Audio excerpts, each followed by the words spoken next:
Newsbreak. Sa headlines kan mga barata, early registration para sa mga kindergarten sa school year 2026-2027 nagpapadagos. Mga naka-star sa gilid kang creek sa Concepcion Grande, silid kang naga pinag-urulayan ang sa indang relocation. Duwang drug den, sinakyada, Campilea Bicol, Kasubanggi. Nameplate ceremony kang Naga College Foundation, College of Teacher Education, Ginibo. Uya mga bareta sa aldaw na ini. Ako po si Christine Reyes.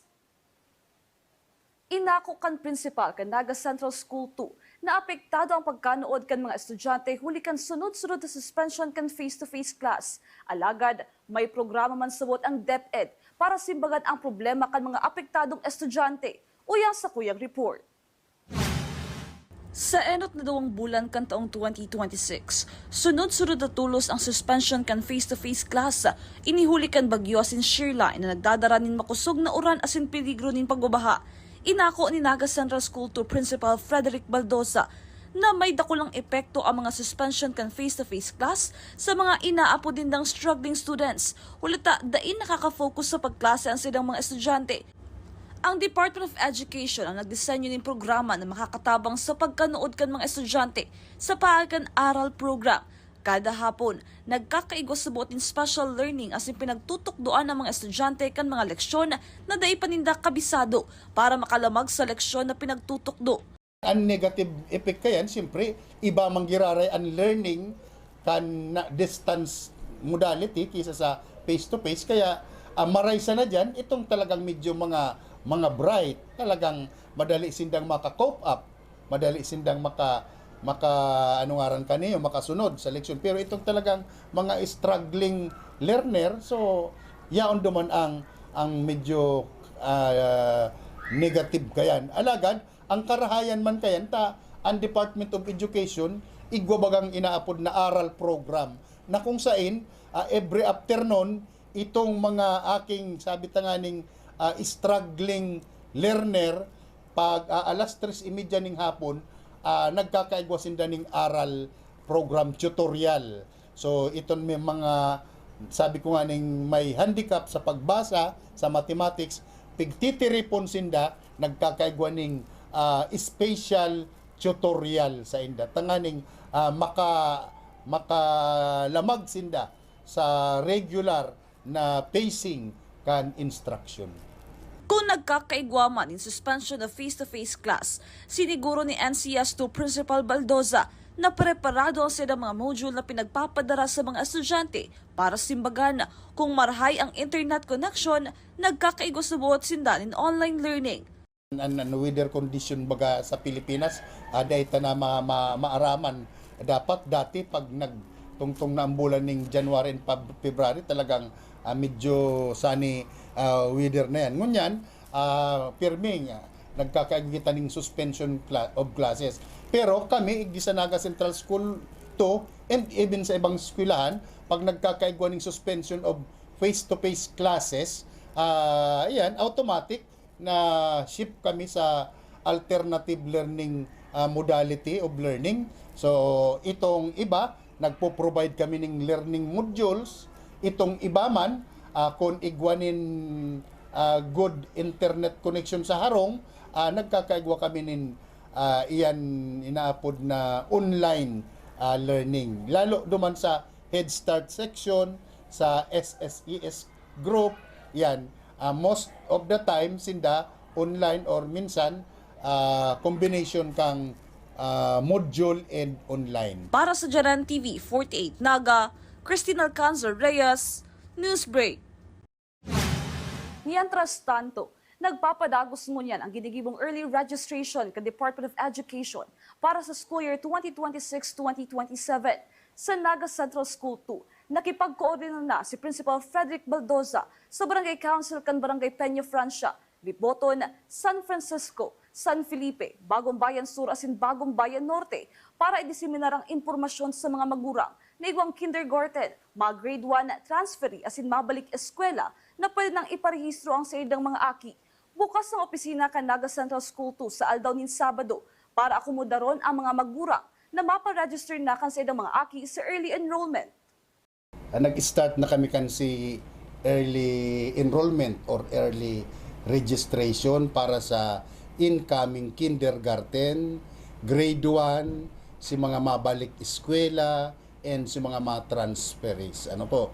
So, naki-coordinate kami duman sa mga feeder barangay na kaigo kami ng courtesy visit sa mga barangay captain kan Piña Francia, Libuton, San Francisco, San Felipe, Calawag, Bagong Bayan Sur, Bagong Bayan Norte, and Dinaga. Tayo yan so most of our pupils harali sa mga barangay na iyan. So kaya nagbisita kami doon sa barangay na ito para i-inform and i-disseminate about sa 1 month early enrollment or early registrations para sa incoming kindergarten, grade 1, balik eskwela, and transferees. Padagos sa mga bareta, magkatuwang ang Land Transportation Office as in ang City Mobile Force Company revitalized police sa barangay sa pinagkundusin na libreng theoretical seminar na pinag-ibo sa covered court kan Barangay San Felipe digdi sa siyudad ni Naga. Ang nasabing aktibidad ang pinag-organisar kan grupo ni Police Corporal Jaco Lagumen, ang tagapagtaram kan RPSB Team 1 na may obhetong matabangan si mga gustong magkaigwan ng lisensya sa pagmamaneho. Susog kay Thaddeus Oliva kan LTO Naga Licensing Section sarong paagi idi para mapagirumdom na bawal ang mga menor de edad na magmaneho nin anuman na bihikulo para makaiwas sa mga road crash na sunod-sunod nangyayari sa syudad ni Naga asin luwas kang syudad. Ang sa ngayon po ang kinandak namin is ang target naming participants is 150 participants. Kaya laking tulong ang Land Transportation Office na hindi na sa main office na sharing ang ibang mga gustong makakuha ng student permit. Nagbabara-barangay na rin po sila katuwang ang mga barangay, lalo na dito sa Barangay San Felipe at ang revitalized police sa barangay po. Sharing ko nga ni sa statistics lalo na sa mga kaubinan sa 15 anyos hanggang 29 anyos ipo niyang numero 1 kausa ning kagadanan. Desensitize na po kaya kita o baga immune na kita ta puro permita pong nahihiling garo natural na sana na may disgrasya sa tinampo kaya susog man po girari ni kang advocacy kan sa toyang ahensya ka LTO na road safety. Tanganin pong mas ligtas, mabawasan po ang disgrasyata sa tinampo. Ayun po niyang objeto ta kainis, sarok pa po na iraranita mismo sa mga tao sa sindang lugar dahil na sinda kinakaipo ang pamagduman sa LTO. Sa iba pang bareta, ginibo kasubagong aga ang consultation meeting para sa mga apektadong residentes kan programang Waterways Easement Recovery sa Barangay Concepcion Grande, Ciudad de Naga. Digdi pinag-urulayan ang gigibuhon na pag-relocate sa mga residentes asin ang mga pangangataman sa mga agihanin tubig o waterways sa syudad. Presente man sa nasabing pagtiripon na nagtaonin dagdag na paliwanag iyang City Legal Office, Housing Settlement and Development Office, City Enro, Punong Barangay Joker Rito, asin ang Waterways Clearing Task Force. Sa iba pang bareta, para diin mabarahan ang mga drainage kan Barangay San Francisco, Ciudad de Naga, pinapasiguro ni Punong Barangay Efren Nepomuceno sa Saydang Street Cleaner na haleon ang mga basurang sa idang nasisigid sa tinampo para dain na makasabay sa pagdalihig kan tubig pasiring sa kanala. Ang Barangay San Francisco ang saro sa naumaw kan Solid Waste Management Office na nagsusunod sa pag-segregate kan mga basurang hinahakot kan SWMO. Actually po, tasigi po baga ang oran, pinasasabayan ta po duman sa mga street cleaner ta na talagang piglilinigan po nindaan mga drainage. Kung baga para diri-diritso po si drainage, kasi ang importante po dahil nakakaiba si basura pasiring sa salog kang syudad. Ano po? Kaya na may maintainer ta po si kalinigan, saro po baga ang barangay, nasabi nga ni ka na pag-iriba, partikular ni Engineer Martin, kansuha muna sa kong barangay, saro po sa nahilindang malinig na barangay. Asin may pinakaalangkaw na nakuha ang puntos pagabot po duman sa pagsigrigar kang basura. Sa samuyang pagbabalik, duwang drug den sinakyada kan Pidea Bicol. Yan asin iba pang nangingarot ng mga bareta. Digdi lang yan sa Jaran TV 48 Naga News Break. The digital age is here. They warn us of a cold, efficient world where the human touch is lost to automation, but we refuse to accept that choice. At Naga College Foundation, we believe the best future is one led by heart. We equip you with the skills you need to thrive. From our dynamic programs in finance and business to the hands-on fields of IT and engineering, through our vital health sciences, our justice programs in criminology, and the crucial roles of education in the arts, we cover the entire spectrum of tomorrow's workforce.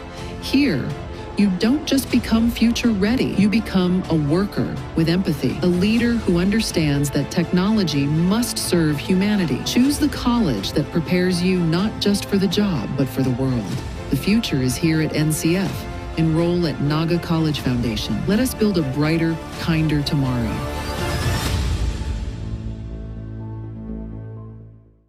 The future is a race. At Naga College Foundation, we don't just keep up, we set the pace and we change the game. College of Business and Management, where ideas grow into enterprises. College of Teacher Education, shaping minds that shape the nation. College of Health Sciences, where compassion meets innovation. College of Engineering, designing solutions that redefine tomorrow. College of Arts and Sciences, fueling creativity, culture, and connection. College of Accountancy and Finance, empowering the economy through mastering numbers and market. College of Criminal Justice Education, protecting communities with excellence and integrity. College of Computer Studies, coding the language of the future. And with NCF micro-credential programs, you don't just wait for the future, you leap into it. Gain and demand skills fast, short, powerful, and flexible. Designed to fit your life and fuel your career. 8 colleges, endless possibilities, and micro-credentials to keep you ahead of the game.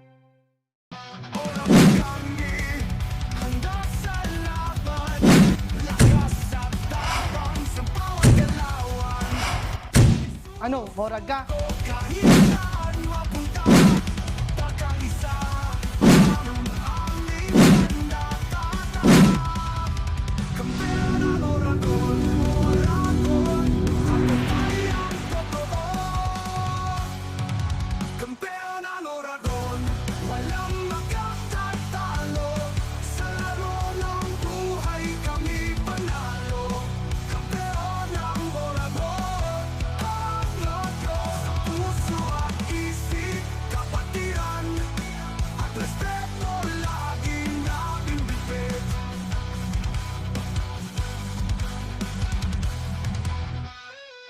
Seeing clearly shouldn't mean traveling far from home. At Camsur Eye Center, world-class care is right here in the heart of Rinconada and the Bicol region. With advanced diagnostic tools, ophthalmology specialists, and a team that treats you like family, we bring expert eye care. From children's screenings to managing cataracts, glaucoma, and diabetic eye conditions without the need for long trips. Because your vision matters, and so does your time. Camsur Eye Center, world-class eye care just around the corner.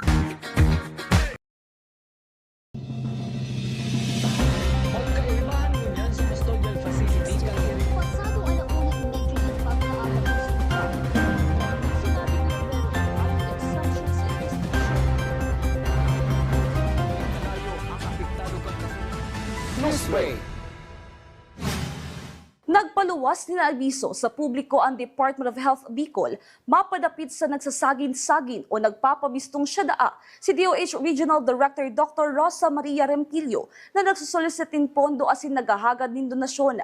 Sa social media post kan DOH Bicol, pinapatanidan ang publiko na daidigdi magtubod, hulita da isubot ma-solicitin financial assistance o donasyon.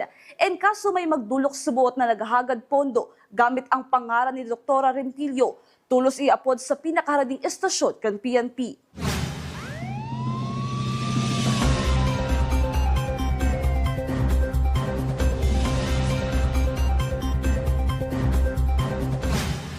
Nawara na ng trabaho, nakulong pa ang sarong dating helper matapos takuto ng sayang among na isusumbong sa DTI asin BIR matapos na maghagan ng dagdag na kantidad sa enot na kwartang naresibi kaini kan siya tanggalon sa trabaho. Ang kumpletong detalye sa report ni Cristina Valenzuela.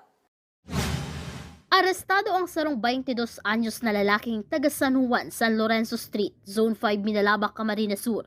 matapos madakop sa ginibong entrapment operation kang Camarines Sur Police Provincial Cyber Response Team, Regional Anti-Cybercrime Unit 5, kay bahan ang Naga City Police Office, Police Station 1, kan Pebrero 9 alas 5 nin hapon. Ang suspect binisto sa alias na Francisco, dating empleyado kan complainant bilang part-time boy o helper. Alagad tinanggal sa trabaho hulit na sobra na ang saindang empleyado. Sa istorya ni Police Captain Daisy Angeles, tagapagtaram kang Naga City Police Office, matapos tanggalon sa trabaho ang suspect, nagkasunduan complainant as in suspect na tatawan ininin 25,000 pesos bilang compensation. Alagad dai pa na kontento ang suspect, naghagad pa ini ning dagdag na 80,000 pesos. Tinakot ka ini ang sa iyang amo na isusumbong sa DTI, BIR as in ipapatulfo kung dai makatao kan na sabing kantidad. Digdi na naghagad ning tabang ang biktima sa Cybercrime Unit na naglatag ning entrapment operation sa Elias Angeles Street Corner, Barangay Santa Cruz, Syudad ning Naga para ituo ang kantidad na pinag-urulayan. Ang storya kaniyo, ining suspect is dating empleyado katong complainant, katong nagreklamo. So, ining suspect is dating empleyado na dahil dakol na ang sa iyang empleyado sa iyang establishment, tinanggal siya dahil since part-time lang naman ang ginigibo niyang pagtabang naman sa iyang establishment, so tinanggal siya, and then sa pagtanggal sa iya nagdemand ning suspect ning nagkaigwasinda ng agreement na tataanan na lang siya ni 25,000 wherein nagkasundo man sinda. So after that, katong nagkabayad na siya ng 25,000, ining suspect nag-text girare digdiyo sa complainant na nagde-demand nga nining another 80,000 pesos para duman sa iyang compensation. So, nagparad naman sa iya, tinakot na siya ng kung ano-ano, and nining complainant, nagdulok na sa yung cybercrime unit para maghaganing tabang para ma-address rin sa iyang problema. Hanggang February 9, nagkaigwa ng entrapment operation, and nadakop siya na kumbaga habang nagtatao katong hinahagad niyang demand na kwarta na 80,000 pero nagbaba ito sa 75,000. Sa ngunyan, kasong robbery by means of intimidation in relation to Republic Act 10175 o Cybercrime Prevention Act ang inaatubang kan suspect. Temporaryo ining nasa custodial facility kan Police Station 1. Posible man na makapagpiyansa ang suspect. Alagad, madepende ini sa magiging rekomendasyon kan korte. Para sa GNN TV 48 Naga, Cristina Valenzuela, Newsbreak. Sa iba pang police report, 200,000 pesos ang piyansang pinagrekomendar kan korte sa akusadong si Ayos Joe, 53 years old kan Zone 7 Tambanti ng Camarines Sur, na inaresto kasuod manghapon sa Zone 4A, Spillway Concepcion Pequeña sa payakan warrant of arrest na ipinaluwas kan RTC Branch 20 para sa kasong acts of lasciviousness. Ini pinagkukonsidera na rank number 4 most wanted person sa Naga City Police Station 2. Sa ngunyan, temporaryo ining yaon sa custodial facility kan Police Station number 2, mientras na hinahalat na ma-turn over sa korte para dangugon ang sa iyang kaso. Ang kaso kaniyo is acts of lasciviousness na may piyansa na pigre-recommenda na 200,000 pesos. So sa ngunyan, ining accused is nasa custody ng Police Station 2, and i-return na ini sa court para ma-set na sa iyang trial. Sa iba pang police report, duwang pinagtutubod ang drug den sa syudad kan Legazpi, sinakyada kan PDEA Bicol. Ang kumpletong detalye sa report ni Melvin Machado. Sa laog ning sarong aldaw na pag-implementar ning search warrant kang PDEA Bicol, 8 persona ang naaresto sa pinagtutubudan drug den. Alas 6 kasubanggi, enot na sinakyada kang PDEA Bicol Special Enforcement Team. Kaibahan ang PDEA Catanduanes asin Legazpi City Police Office ang subot drug den sa barangay Lapu-Lapu kang nasabing syudad. Arestado ang 3 persona na sinda alias Tads na subot drug den maintainer, alias Bobby asin alias Rap na mga drug den employee. Unsing sachet ng pinagtutubudan illegal na droga ang na-recover na nagtitimbang ng 15 gramo asin may standard price na 102,000 pesos. Alas 6:25 sa Purok 2, Barangay 25, Lapu-Lapu, Legazpi City. Sinakyada kang suway na team kang PDEA Bicol, bitbit ang search warrant ang subot sa ropang drug den kung saan 5 persona naman ang inaresto. 10 gramo ng pinagtutubudan shabu na nagkakantidad 68,000 pesos ang na-recover kan mga otoridad. Pararehong masasangatan ng reklamong pagbalgar sa Republic Act 9165 ang 8 na arestong persona. Para sa GNN TV 48 Naga, Melvin Machado, Newsbreak. Nameplate ceremony kan Naga College Foundation College of Teacher Education pinagibo ka na kaaging aldaw. Ang kumpletong detalye sa report ni Campus Correspondent Jonadel Ruby. Bagoon sa indang hands-on experience sa pagtukdo. Saro sa mga ginigibo kan mga 4th year students kan College of Teacher Education o CTED. Ang nameplate ceremony para sa pagmamarka kan sa indang milestone sa lado nin pagtukdo. Mahihiling ang excitement asin kaugmahan kan mga estudyante, hulitan na kaabot sinda sa siring na estado kan sa indang pag-eskwela. Sigun kay Russell Ruby, 4th year student kan kursong Bachelor of Secondary Education major in English. Baku man madali ang sa indang pinag-agihan, alagad fulfilling ini para sa inda. Saro subuot sa ipinagpapasalamat kan arog ng estudyante ang pagkakaigwanin mga tawong daing sawang nagsuporta, arog kan sa indang mga magurang, pamilya asin barkada. In my 4 years in College of Teacher Education, it is very fulfilling na makaabot dito sa stage na to. Knowing na hindi talaga madali maging part ng College of Teacher Education. The juggling of papers, yung mga activities, lesson plans, the IMs na tinatawag. So, makarating dito, it's a very fulfilling stage na. It's a roller coaster ride talaga. Kasi sobrang hirap. Writing papers, writing lesson plans, yung kailangan mo makipag-usap sa sarili mo para lang magawa yun. And at the same time, madaming problema dumarating.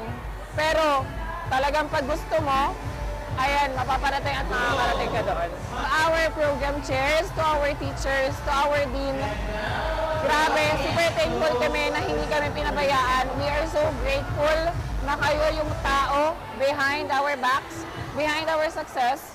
Kayo yung nandyan, sumuporta, nagtiwala, at patuloy na nagtitiwala sa amin until the end of time. Susug ki Dr. Onward Ugnita, Dean kan CTED.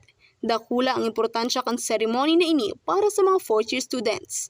Ini nagpapagirumdum naan sa indang mga nanodan, baluno ninda asin maiherasman sa indang cooperating school asin lalo na sa mga estudyante. Napakagandang activity ng nameplate ceremony kasi lahat ng mga importanteng kailangang baunin nila sa cooperating school ay ipinapaalala sa ceremony na to. Alam ko kayo ay nakahanda sa isang magandang pakikipaglaban na i-free ang ating mga mag-aaral sa ignorance.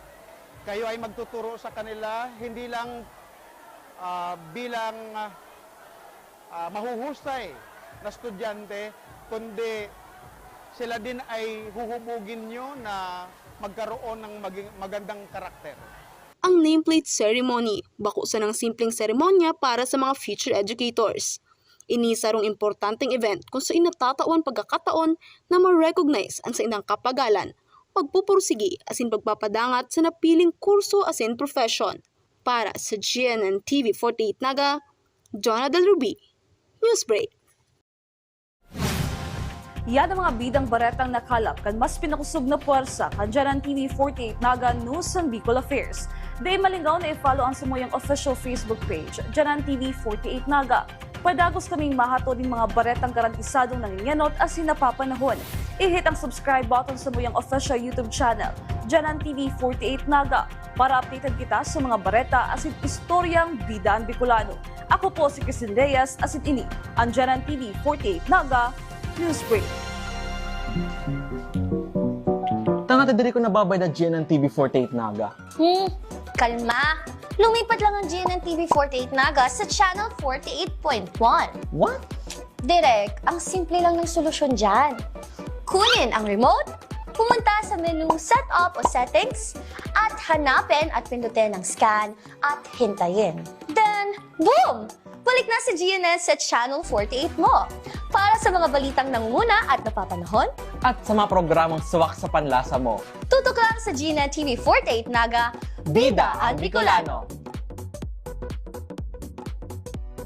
Be a champion, be a tiger today. NCF's the quest, let's lightning your way. At the Naga College Foundation Basic Education Department, we provide an environment where innovation is nurtured and resources promotes collaboration and discovery. Our students benefit from hands-on learning in cutting-edge science and technology laboratories, bridging theory with practical application. We maintain a supportive institutional framework, ensuring a safe, clean, and academically focused atmosphere for every student. Beyond academics, our comprehensive facilities, including sports, develop leadership, teamwork, and discipline. NCF is proud to be a LASO-accredited institution, a recognized mark of excellence and high-quality education. This is Naga College Foundation Basic Education Department. Changing the game.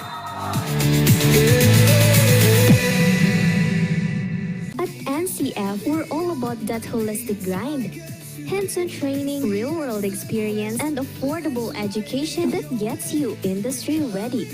Shoot to edit, dito from concept to screenwriting. From shooting to editing to actual broadcasting, NCF was the first and only school that has its own operational television and radio stations. No boring stuff, just real skills or the real world. Jika na ba? Be a tiger today.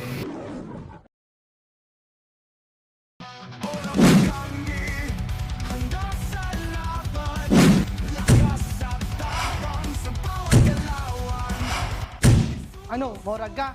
Kahit saan mapunta, pagkaisa